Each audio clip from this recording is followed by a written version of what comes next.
দেশের বাজারে আবারও সোনার দাম বেড়েছে। ঈদের আগে দেশের বাজারে সোনার নতুন দাম নির্ধারণ করেছে বাংলাদেশ জুয়েলার্স অ্যাসোসিয়েশন বাজুস। বৃহস্পতিবার 5ই জুন রাতে বাজুস এক বিজ্ঞপ্তিতে জানায়, সবথেকে ভালো মানের বা 22 ক্যারেটের এক ভরি সোনার দাম 2,415 টাকা বাড়েও 1,72,336 টাকা নির্ধারণ করা হয়েছে।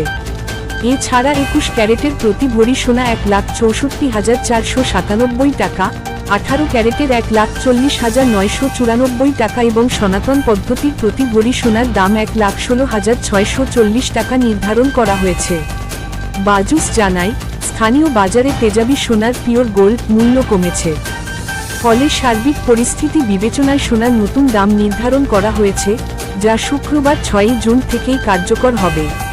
উল্লেখ্য, চলতি বছর এখন পর্যন্ত 37 বার সোনার দাম সমন্বয় করা হয়েছে, যেখানে দাম বাড়ানো হয়েছে 25 বার আর কমেছে মাত্র 12 বার। 2024 সালে দেশের বাজারে মোট 62 বার স্বর্ণের দাম সমন্বয় করা হয়েছিল, যেখানে 35 বার দাম বাড়ানো হয়েছিল আর কমানো হয়েছিল 27 বার।